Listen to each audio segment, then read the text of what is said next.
Hey guys, we're out here today at Jawa HQ. I've got Matty stopped in from Enerdrive. He's going to run through our products. Got a lot of our standard inclusions on display here. So we're going to get into a bit and talk about those features. So we're going to start left to right. Matt, DC to DC, what are we looking at here? So we've got our DC-DC at the moment. As you can see, we're just using the AC charger and power supply mode to simulate a vehicle. And we can see at the moment we're putting in just under 30 amps, and also our voltage when it clicks back is 13.4 volts. So that's showing us that we're actually charging our 200 amp BTEC there at the moment. That's awesome. Now, talking of the DC-DC, we're sending out to our customers, because that channel 1 is input from the vehicle, some of these cars have got smart alternators. Yep. What do they need to do? So it's very, very simple, especially in the towing application. All they'll need to do is specify to you guys that they have a smart alternator vehicle, and then the guys on the floor will just be able to bridge the ignition terminal with the battery positive in. That puts the DC-DC to what we call priority mode. So that'll tell it to pull out of that start battery. But a big thing is, and I know that you guys are all aware of this, if they do have that link, the owner needs to put a high current relay under the bonnet. Otherwise, the DC-DC will keep pulling and pulling out of that start battery and drop it below 11.8 volts, which potentially may mean the customer will have a flat battery if it is an older battery in there. No good at all. No. Can see channel 3's lit up, pulling from that. Channel 2, what's that doing? So channel 2 at the moment isn't lit up at all because we've got our Anderson plug here for our solar, and there's no solar plugged in. But if we did have solar in the van, we'd see either it's solid like channel 3 or flashing. So that just means that it's either locked on or it's looking for a circuit in there. So if we've got channel 3 locked on, you'll see channel 2 there just flashing because the DC-DC are prioritized vehicle power over solar because it's a more stable current source. Most of our vans have 400 watts standard on the roof. How much can this DC to DC take? So DC-DC itself can take up to 600 watts of 12 volt panels, but you can overrun that. It won't do any damage to the unit itself. It'll just mean you cut your peak harvest time. So you cut the top of the harvest out, but you also extend it as well. So it all just depends on whether they want to keep everything going through the DC-DC or they want a separate solar controller, especially if they're going up to those larger arrays. They can do that as well. Gotcha. How do I see what voltage each channel is inputting? So the easiest way is we'll just press our menu button. So channel 2, our voltage is 0. We'll go through. Channel 3, 13.2 volts. And then we can also go through and see our battery itself is sitting at 13.4 volts. Awesome. I can see lithium up the top on that charger as well. Yep, because we've got it in on a lithium battery at the moment, I've got it programmed to that before we started. But very, very simple on if you're looking at upgrading from AGM to a lithium, you just press and hold your menu button. Our battery types will start flashing at the top. Press the set button when we're on our battery type, so it's lithium. We'll go into our bulk voltage. What we want to have it is set to 14.4. That's suited for our lithium batteries. To lock that in, just press the set button. Then we'll go into our float voltage. To go into our float voltage, see it's at 13.5. Once we're happy with that, set button, lock it in. This is our H setting, so that's our high current input. So the DC-DCs themselves can go up to 50 amps. Obviously depending on cable size and everything like that, and also fusing will depend on what current you can have it on there. Right now we're just going to set it on to 30 amps just because we're powering it off the AC charger itself. Lock it in. And now the L setting is what confuses everyone. So the L setting in here transitions the charge into float mode sooner to support the loads that are going. So your fridge, lights, stuff like that, that's a 24-hour. So at the moment we'll just leave it on 6. And then that's the programming itself done. So to get out of it, press the menu button. All done. No need to worry about it. Beautiful. And obviously it was a bit drawn out because I was explaining as we go, but a couple of minutes and you're all sorted. Awesome. Yeah, very simple. Excellent. Well, that pretty much covers the DC to DC. Right next to it, what are we looking at? So we've got our AC charger here. I'll just quickly chuck it into our lithium profile, which is still the exact same as how we do the DC-DC. So I've got our bulk voltage here. Leave it on 14.4, and then we've got our current settings here. So we'll just up that one to 40 amps because our battery can take it, and also our cables are the right size for that. We'll set it, And the L setting is the exact same as what was in the DC-DC. So we'll just up that one to 6. And then that is channel 1 program. The beauty about our AC charge, they got 3 channels. Perfect for a marine application or a motorhome where you want to charge your start battery and everything like that. Yep. This is where it's perfectly designed to be able to do that. So we don't need to do any of that at the moment. So we'll just press the menu button, or it'll time out itself as it did there. So we can see here that we haven't got any voltage going through. Gotcha. The key point with our chargers, if they can't see a battery that has above 12.8 volts at the terminal, yep, it won't, above 11.8 volts at the terminal, it won't push power through because it doesn't know that there's a battery there or not, and it doesn't want to just liven up the terminals. So if that battery is flat, we'll quickly go through the jump starting that battery with our AC charger. So very, very similar to what we did before. So we'll just press and hold the menu button.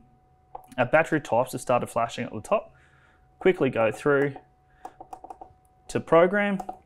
We'll go into program. Then we've got our bulk voltage here. We'll go through.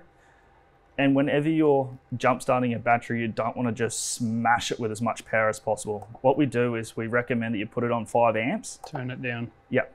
That way it's just protecting that battery, especially if you don't know how long it's been flat for. You don't want to just womp it, otherwise it turns into a very expensive paperweight. Gotcha. The same as your AGMs and everything like that. So that's all programmed. So what we'll do is we'll just set that, and that's all done. So that's actually put power through, jump started our battery. So now it's been going for, say, about an hour or so. Yep. We'll just go back in and we'll adjust back to our lithium profile. So back onto lithium, press it, and our settings will be the exact same because we haven't gone in there. We'll just press the menu button and then it's all done. Awesome. All right, moving on. AC transfer inverter. Yep. 2000 watt. What can you tell us about this? So this is a really, really smart bit of kit because it's got our AC transfer in it. When it detects that you've got mains power plugged into the side of the van, it will automatically transfer over so it's not touching your battery bank. Easiest way to know is if the status light's green, it's in transfer. Awesome. So that means I can use our normal appliances over 2000 watt when I see that little green light. Yep. So your air conditioners, coffee machines, induction cookers, if you've got your missus there with a blow dryer, hair straightener and stuff like that, it's a beautiful way to get them all out with you. Awesome. Yep. We can see the orange light in the status display there. Yep. What's that telling us? So that just tells you that the inverter's inverting the power through. So it's actually being used as an inverter, not being used as a transfer. Awesome. So up to 2000 watts. Yep. And a 4000 watt surge. Yes, but it's only for milliseconds. Gotcha. Yeah. We just need to let people know that because they think that they can still run multiple appliances. It's millisecond surge. So that way, like when motors start up and stuff like that, they always have a big surge in front of them. That's what that is for. Gotcha. Yeah, but we highly recommend that you don't overrun this. What else can we see on that display there? So easiest way, we'll just press the select button and we can see our 000 here, which is actually our wattage. If we had stuff plugged into the front, we can see what our induction cooker is pulling, what our coffee machine is pulling, and everything like that through that screen itself. We've also got a few other features in here. I recommend that if you are wanting to do some more research on this, just jump onto our YouTube channel. We've got all of these in here, but if you don't know, just don't fiddle, because you can put inverter into a different PS mode, which means it'll only transfer or it'll only work as an inverter and stuff like that. So leave it on PS6 and it'll be fine for you. Gotcha. Yep. Set and forget. Yep. I've heard these beeping before. What's that telling me? So there's a few things here. You just need to be mindful of what the screen itself is saying. Very, very smart unit. It'll tell you what its error is, whether it's low voltage, high voltage, over current, over temperature, stuff like that. It'll tell you. So easiest way, if it does have that, if you don't have your menu, you can jump onto enerdrive.com.au. Under the downloads tab, it'll bring up the manual. So you'll be able to look in there and see exactly what manual you have. Awesome. You'll be able to see exactly what error you have in there. Gotcha. Yep. That brings us to the end of our standard inclusions in our vans. Yep. Looking at our optional upgrade here, the 200 amp BTEC, what can you tell us about this battery? What's the benefits of using this? So there's a few key benefits with our batteries and any lithium battery. Weight is a huge thing. and also the voltage curve in any lithium battery. So they're really, really well designed for using them on inverters and stuff like that, because your voltage stays very linear across their charge rate. So between it fully charged and dead flat, it's very, very linear. It's only about 1 to 1.5 volts difference between fully charged and dead flat. Gotcha. You did mention weight. This 200 amp BTEC, 26 kilos. Yep. Now that's light. Yep. Running our standard 3100s, we're looking close to under that 90 kilo mark. So that's a big weight saver for people looking to drop a few kilos. Oh, definitely. And the beauty about all of our Enerdrive gear, whether it's the battery or you got your DC-DC, AC or your inverter, everything has a 5-year warranty, lifetime tech support. So even if you're 7 years down the track, you're having an issue with something, you can call our office. The guys are based just in Brisbane and they'll live and breathe the industry, and they'll be able to point you in the right direction with how to best solve your needs and everything like that. That's awesome. So that's really, really good. Great gear, great service. Another little feature I love about this battery is the battery monitoring app. Yep. Little app on the phone, basically can see everything this battery's doing, everything we're putting in, everything we're pulling out. Yeah. Nice, simple on there as well is you got your QR codes on top. So you can literally just pull your phone out, scan your QR code, whether you've got an Apple or an Android. It just depends on which code you want to do. Yep. And it'll take you directly to where it is, in whether it's the Play Store or the iStore or whatever iPhone you use. So that'll be able to take you directly there. Also, another key benefit with our battery is our flat battery reset. So if you can get to the top of the battery, press and hold it for 20 seconds, release, press it for a further 5, and that'll re-energize the battery. Awesome. So there's always going to be power left in this battery if it hasn't been left flat for over 6 months, stuff like that. So that's very, very simple way to be able to restart. So that saves me trying to find the charger, chucking in the program mode. I can just hold this button, reset, it kicks back in. That's awesome. Really, really simple. With this battery, customers finished up, they're going to store the van for 3 months. Should they leave it plugged in to charge? Should they let it sit there? What's our best options? I'd honestly recommend they get the battery fully charged up, disconnect it from any charge sources or loads. That includes your inverters, DC-DCs, AC chargers, because they're going to use a little bit of power themselves, just keeping the capacitors and everything like that charged up. Yes, it's not a lot, but over time, if they're putting the van into storage for 6 to 12 months, that's when it could potentially have a catastrophic defect on the battery. Gotcha. Yeah. So we talked about the battery monitoring app. We talked about lightweight. Keeping up with this battery, we can also use the ePro battery monitor. A little bit more accurate to be? Yeah, a little bit more accurate. It also gives you more features in there. So you can actually, the way that I had it wired up in my personal vehicle is I had 2 screens.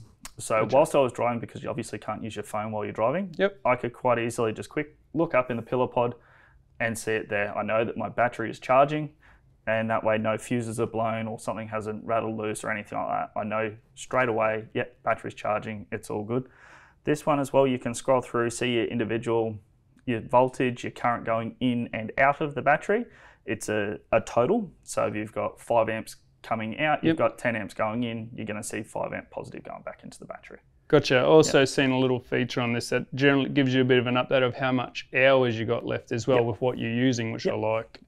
Yeah, you just got to be mindful of that one, because if you've got your induction cooker and everything like that running, it's obviously going to... Gotcha. Pull it right down. Working off what you're drawing at the time. At that physical point in time. Another huge benefit with these ones as well is you can actually monitor the voltage of another 2 batteries. Wow. So if you want to monitor your start battery voltage, and also you've got, for example, a Jenny in a motorhome, you can monitor both of those off that one as a voltage. That's awesome. So really, really good bit of kit, that one. Well, Matt, that wraps up pretty much we've run through our DC to DC, our 40 amp AC, AC transfer 2000 watt inverter, 200 amp BTEC lithium battery, and the ePro battery monitor. Thanks for coming out today, mate. No, too easy. And guys, if you have any questions, don't hesitate to contact us at Jawa, www.jawacampers.com.au, or jump onto the Enerdrive website at enerdrive.com.au. Thanks, guys. Cheers, guys.